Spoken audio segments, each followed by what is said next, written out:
Hi guys, magandang umaga at papasok na naman tayo sa trabaho. Uy, may kalapate, baka maadobo kita, umalis ka dyan. Sobrang lamig nga ngayon ng panahon sa Japan, kaya yan guys, yung suot ko doble-doble. Dalawa sa loob, tapos may jacket, tapos meron pa tayong neck warmer. Ang ganda nga ng mga ulap kanina guys, parang paggabi na nga yung vibes niya, no? Pero mga alas 7 pa lang yan ng umaga. Tapos ayun, nakarating na nga pala tayo dito sa trabaho. Yan yung minayday ko kanina, kaya binoise over ko na lang yan. Hindi ko na nga pala guys sinasama yung biyahe ko minsan dito sa mga vlog natin, no? Para hindi naman paulit-ulit yung mga nakikita nyo. Ang linis nga ng kalsada dito, malapit sa trabaho namin guys. Kahit sobrang daming mga tao dito, wala kang makikita masyadong kalat talaga dito kahit balat ng candy. Nagulat nga ako kanina dito sa trabaho namin malapit, may mga nakapilang tao. Sobrang haba talaga ng pila na yan guys. Yan pala kaya maraming pila may bagong bukas pala na sugalan dito, no? Bali grand opening nga pala yan, kaya madaming tao. At eto na nga pala guys, fast forward na natin yan. Pagkatapos ka ng trabaho ko kanina, dumiretso ako dito sa may Daiso or yun sa may Hakken Shop. Nutusan kasi ako ni Mami Cherry na bumili ng tape dito. Meron kasi ata siyang paggagamitan sa kahon na ata. Dito kasi sa Daiso ng Japan guys, halos lahat ata ng kailangan nyo nandito na.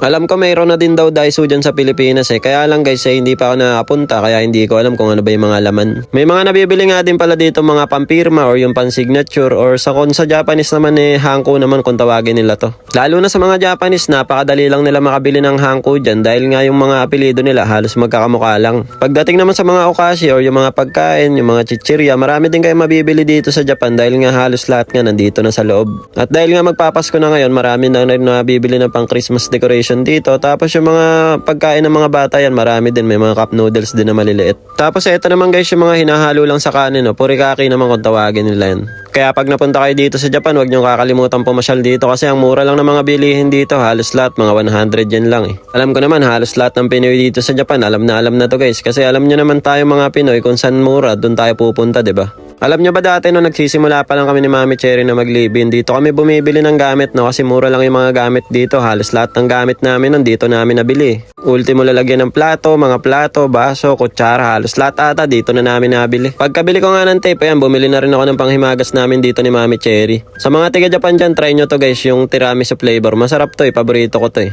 Tapos eto na lang yung pinasalubong ko kay Sari at Seichi, no? Yung marshmallow na lang kasi halos puro candy na tayo ng mga nakaraan Tapos kay Botchog naman itong biscuit, yung tinapay na lang. Ito yung mga napamili natin guys, siguro kung sa Philippine peso, mga nasa 250 pesos lang yan.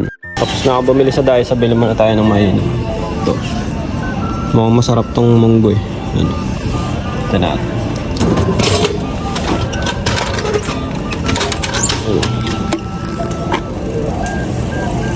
Meron tong bean sa loob Meron siyang munggo. Dahil pwede mabili dito guys Para siyang outlet. Tingnan natin to.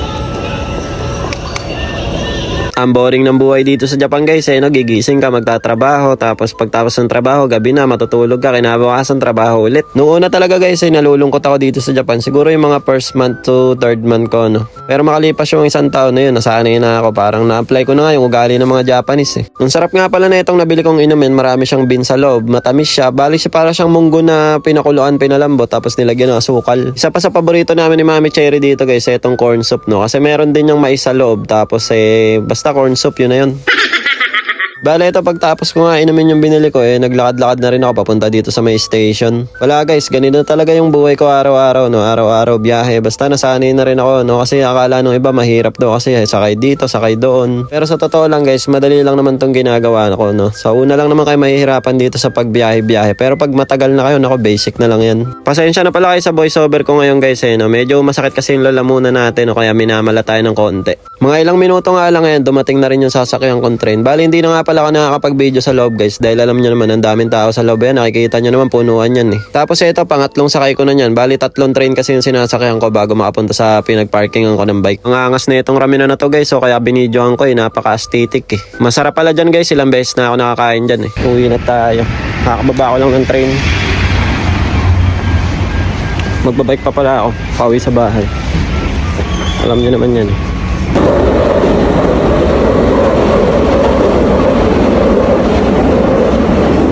Yung bike natin dito, di nawawala walang lock yan walang lock yung bike natin. Grabe yung usok dito guys umaamoy barbecue sa parking. Dito pala magagutom ka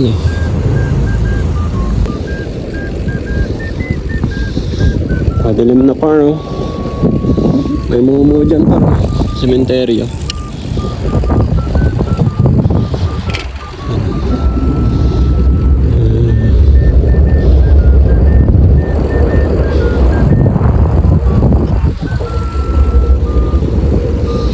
At eto, nandito na ako sa harap ng bahay namin. Bukas pa nga yung sobayasang dyan, tsaka yung tindahan ng cake. Pagkadating ko naman sa bahay, nandito sila sa kusina dahil si Mami Cherry naghahain na ng pagkain namin. Si Ate Saori nga ay wala kasi nakatulog na naman ng maaga, napagod data sa eskwelahan. Si Botchog nga guys, naka-armor jacket pa, lamig na lamig.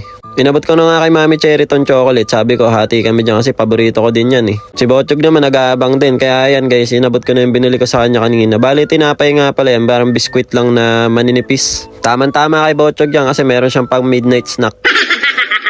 Tapos ito yung binili ko kay Saori tsaka kay Seichi. Tig-isa lang sila na para kumain ng kanin. Pag marami kasi akong binibili, nawawala ng gana Yun nga pala si Ate Saori guys, natutulog na, napagod sa school yan Tapos ito guys, yung hapunan namin yung adobo pa rin na niluto ko kahapon kasi marami pa naman natira. Bala ko nga ulitin gawin to guys yung pagkakaluto ko ng adobo na to, gagawin ko naman siya sa parang pork chop lang or yung maninipis na baboy. Ang sarap kasi talaga ng kinalabasan niya, lasang tosino. Sabi ko kay Mami Cherry, ganun na lang ulit yung gagawin ko, tas lagyan na lang natin ng food color. Hindi pa nga ako nakakaligo niyan kaya nakapantrabaho pa ako. Nagugutom na kasi ako kaya kumain muna kami ng kanin. Madalas kasi guys kapag uwi ko sa bahay, pahinga muna ako saglit tapos tsaka pa lang kami kumakain. So paano guys, hanggang dito na lang muna at ako'y magpapahinga na. Kita-kits na lang ulit tayo next video.